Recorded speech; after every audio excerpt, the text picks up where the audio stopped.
Good day, welcome to the Automotive Dad and welcome to the 2025 Skoda Octavia vRS.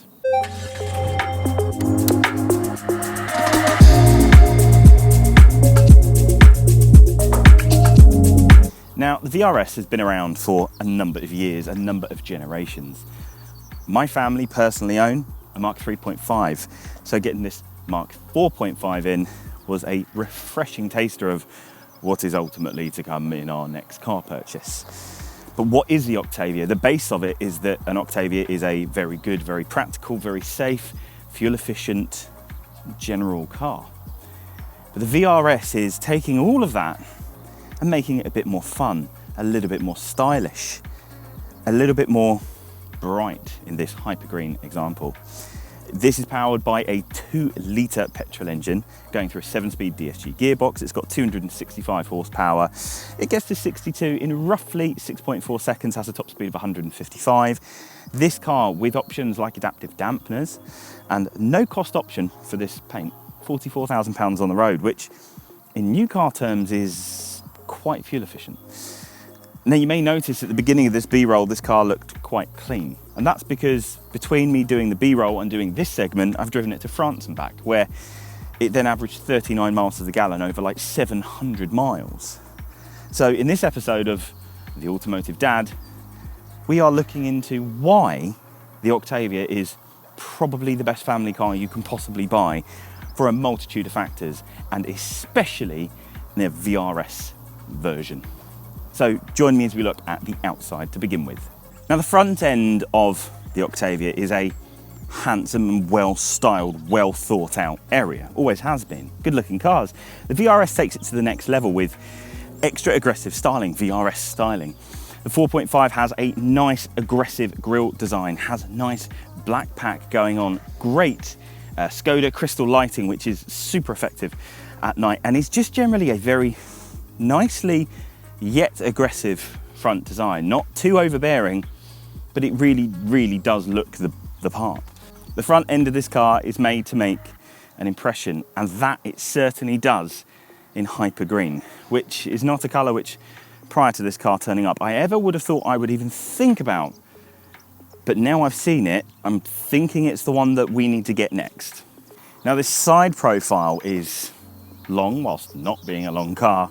Nicely detailed, nice accents, and just quite strong and striking. These 19-inch diamond cut alloys do really look the part. These have aero covers on them. Not my favourite bit. Can take them off. Will slightly reduce your aerodynamical efficiency on the motorway. But for around town in general use, you won't really notice it. And even on longer runs, we're only talking about 2 or 3 miles per gallon at most. The side profile is just nice. It's good to look down. It's not too overbearing, it's not too strong, it's not too out there. It's a little bit quiet. And that's kind of the thing about a vRS, is that they tend to kind of go under the radar. People don't really consider that they are what they are. The only reason this one stands out is because of the paint. That's it. Otherwise, side profile, nice, good looking, a nice revision on the 3.5. Not much of a change from the 4 to the 4.5 though. Now sometimes you want slight adaptations to the car, and to demonstrate this I've jumped into our own Octavia vRS to show you how to change things up using a little thing called Carly. Now Carly is quite easy to use. You quite literally plug it into your OBD reader down here. So it's quite easy. As soon as it's plugged in, connect to the Carly adapter and then scan your vehicle. When scanning is complete, you can have a look through some diagnostics. You can see the health status of the car. I can see I've got 4 issues, one of which is the key battery, wing mirror indicator. Well, that's fine because we just had paint done on that side, so it's probably where the cars have things unplugged and plugged back in. Wheel angle sensor, which I know about because it's just not been recalibrated. Easy peasy, good health check. I can then jump into coding. And once it's established what modules can be coded, I'm going to jump into ZE. And look, I can turn on audible locking. Let's jump onto another module and I can turn the seatbelt warning off. Even though we have our seatbelts on all the time, obviously. Sometimes you have things on the seat which might put a bit of pressure down bags and it goes off for no reason. Not a problem anymore. And let's have a look through some of the other menus. I'm going to check the service status of the car. And I can see when service is due, when oil is due. Oh look, I'm going to turn on video in motion. Happy days. And then I can just go on straight onto the normal OBD function. The OBD function is easy to read and use and very convenient, because that OBD function will work on older vehicles as well. Now, if you like what you see, you can get 15% off Carly with code DAD15 when you click the link in the description below. So if you want to unlock some of those extra features on your car, definitely check out Carly. The back end is that finishing part of the car where you've got a spoiler to let people know this is slightly more sporty. You've got VRS badging, you've got Octavia in black. But besides that and some of the black gloss down here, if you didn't know what you were looking at, you wouldn't know that you were looking at a VRS. This one has the option to have a rear wiper. It's a no-cost option to have it put on. Some people don't like having a rear wiper. I personally think they're absolutely essential, so if you can get it, get it. But the back end looks nice and sleek, good lines, nice new Skoda branding, great LED adaptive headlights. These are like dynamic. They go along as you indicate and they light up nicely at night. They give you kind of a welcome goodbye show. At the bottom you do have twin pipes, actual twin pipes. There is an actual exhaust there. It's not all fake like Audi. Just the entire back end of the car just looks nice and finished and refined, and aesthetically Skoda get what they're doing now. Their new design language is good, and this shows that they know what they're doing, because as a VRS, besides the fact that these alloys have the aero caps on them, if you take that off, this does really look quite good, quite aggressive, and being 15 millimeters lower than a standard car, it's a more aggressive stance. There, I said it, stance. Nice design, good job Skoda. Now when you get in, you're immediately greeted with a nice design. Not loads of premium materials, but a good use of the materials that they have. VRS red stitching kind of all over the place to remind you of their VRS red heritage. It's very, very cool. Now from the driver's seat, the seat itself, very comfortable, very holding, but on long journeys isn't uncomfortable at all. In fact, this seat is great for long journeys. Steering wheel is easy to use, buttons at your fingertips. There is a 10.25 inch TFT display in front of you, which is pretty customizable to give you whatever information you need. 13 inch infotainment screen, which has Apple CarPlay, Android Auto. Obviously the climate is on here now and isn't buggy in the slightest. Genuinely never had any issues with selecting anything. It was a breeze to get through. The only troublesome bit is the haptic touch bar for volume. And that's not even troublesome, it's not a deal breaker, it's just something I'm not completely used to. There's just a good amount of buttons and haptic technology, and there's no haptics on the steering wheel, and it's blissful, and I love it, because haptics on steering wheels annoy me because you can get it wrong so easily. Actual buttons are easy to use. Turning off things like your speed limit reminder thing because you're doing 1 mile an hour over the speed limit even though you're not. You don't have to go a million sub-menus into the infotainment. One button there, easy to use. But the whole front just feels well built, well thought out, good visibility, good safety, a perfect family car because it's a good amount of space away from the people in the back that they don't tend to be able to kick your seats, even if they want to. Just the design is nice. If I was speccing a car, I would go for Canton audio. The base Skoda audio is more than fine, requires a little tweaking to get perfect, but generally it's fine. Canton audio, which I think is like, it's either a £750 or £900 option, will change the game entirely for you. You can then also spec in things like heads-up display, and because they're all into lifestyle, you can spec a bin in the door there. You have got umbrellas in the doors. It's actually into the door itself.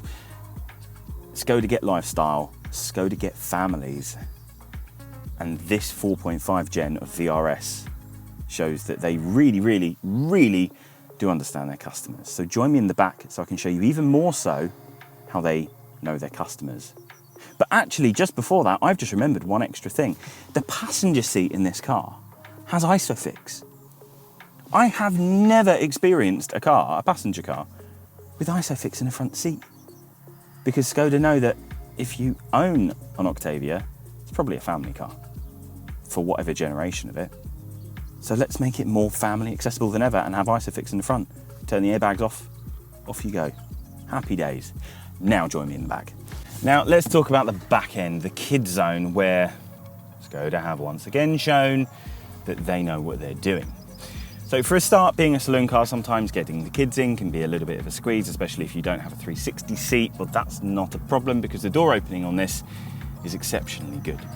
You can fit 2 ISOFIX 360 seats in the back of this with no problem in reverse seating position, even in my driving position, and it is fine.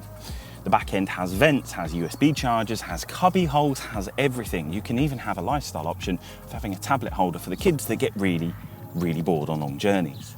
The back end is not boring, it is not cramped, it is well thought out. And that was the main thing that pushed us towards a VRS as a family car, because we didn't want a big car, but we wanted big capability.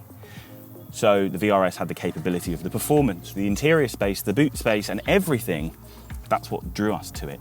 The only thing it didn't have, and that we couldn't find easily, was sun blinds that actually, sunshades that actually functioned where you could put the windows down. And that's why we got sun blinds from Carshades UK, sunshades, whatever you want to call them, from Carshades UK. Because they're ones that are custom fit to the window. You can put the windows down, even driving at higher speed, even on the Autobahn at like 100 miles an hour, they're not coming out. And you can get them for the rear window and these 2 side windows to give your kids privacy and UV protection. This is not a sponsored post. We genuinely bought these for our own car, which I'm implementing over the top of this part now, because they were so useful. But the back end of this car is just super well thought out, and it doesn't stop there. Join me in the boot. Now, the back end was the thing that pushed us over the edge, because some cars have interior space like this, but no car in this segment of this price bracket has 600 litres of boot capacity. I think you get an extra like 40 or 50 litres if you go for the estate, but as a saloon, 600 litres with a 60-40 split of the rear seats is gargantuous. Put the rear seats down, you're getting almost an extra 1,000 litres of space of usage as well. But it's a good load height, it's wide, it's capable of taking prams and buggies at the same time, bassinets, going on holiday, everything at once fits in the back of these. Maybe that's why you're thinking, well, that's why taxi drivers use them, because they're so capable, and that is literally it. The back end is so useful, so capable, so easy to use, and so resilient to hard wearing. That's why people like genuine taxi drivers who smash 150, 160,000 miles a year out of their car doing airport runs will use these, because in a non-VRS spec, they've got ridiculous fuel economy alongside practicality. But we fill ours full of family essentials, traveling bits and pieces, drive halfway across Europe. No one would know anything's in the back because there's so much space, everything fits in. And this is already a low car, so, you know, what's an extra 5 mil on the rear suspension load? Need a little bit more space, roof bars, roof box. You can get Skoda roof box, which is super cool, though a little bit expensive, but super cool with Skoda Motorsport branding. The boot is just the finishing factor of this car because it's so functional, looks so good, safe, family friendly, and you can literally fit, you could probably put like 3 fully grown adults in the back here and have room to spare. Right now I've got all of my music equipment in here and I have space for a pram and probably a smaller bassinet. There is nothing else in this segment, and even the segment above, that does that easily. My Jag XF is like the segment above, and the boot is beyond full. 600 litres. It is gargantuous, honestly, gargantuous. Now let's talk about the drive. Because the drive of the VRS is one of the big reasons you buy a VRS, because the drive is good. Now in this new generation, it's powered by a 2-litre 4-cylinder petrol engine through a 7-speed DSG gearbox. It's 265 horsepower and 0 to 62 in roughly 6.4 seconds with a top speed of 155. Now the DSG gearbox is pretty silky smooth.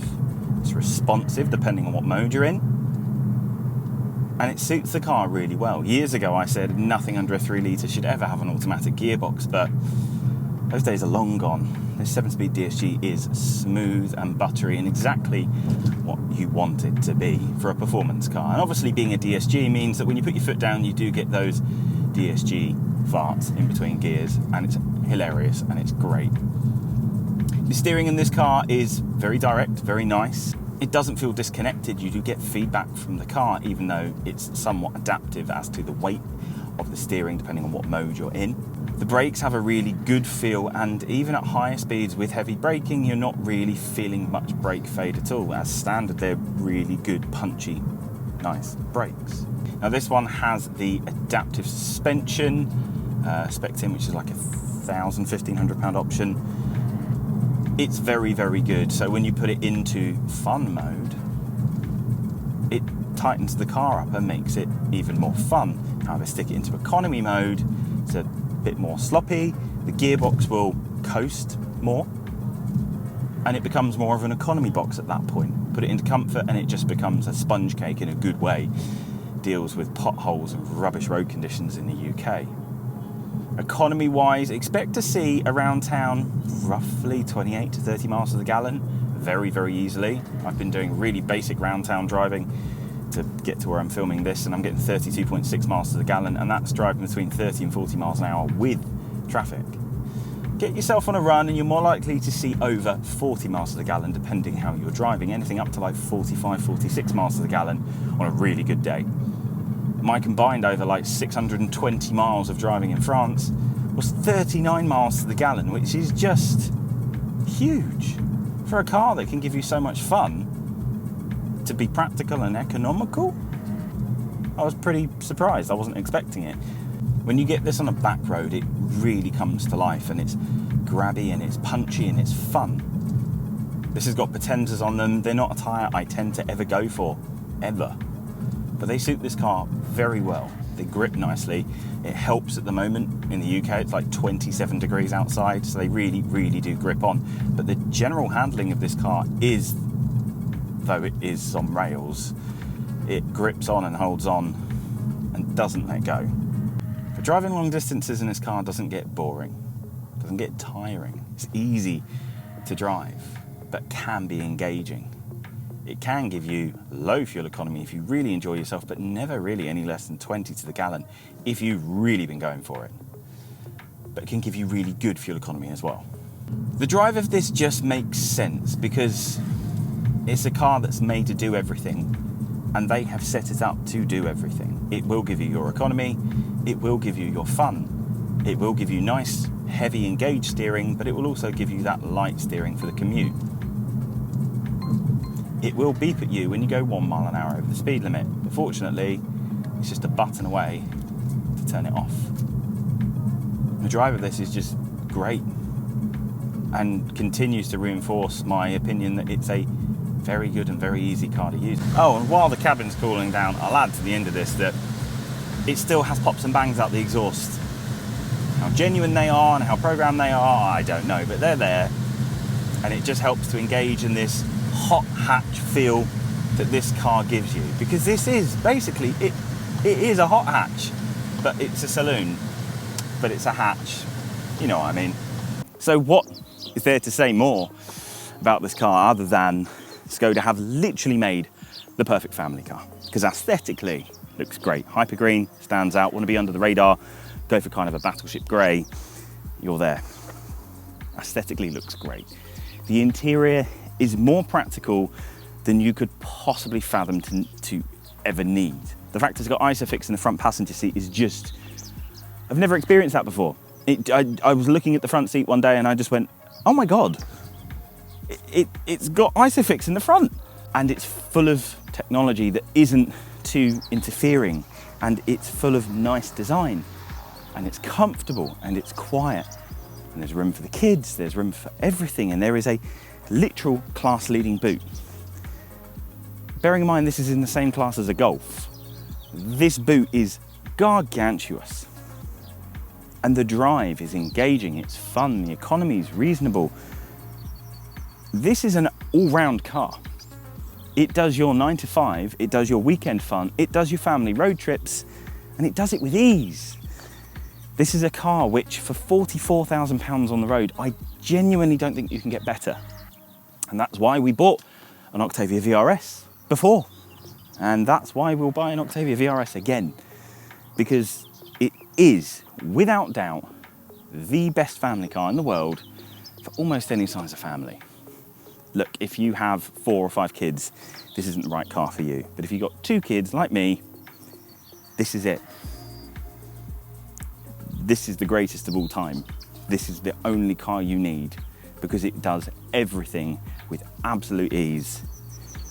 And I don't see us ever moving away from Octavia vRS until we have another kid. Then we'll probably have to get something like a Range Rover. Or, wait a minute, I think Skoda have something for that as well.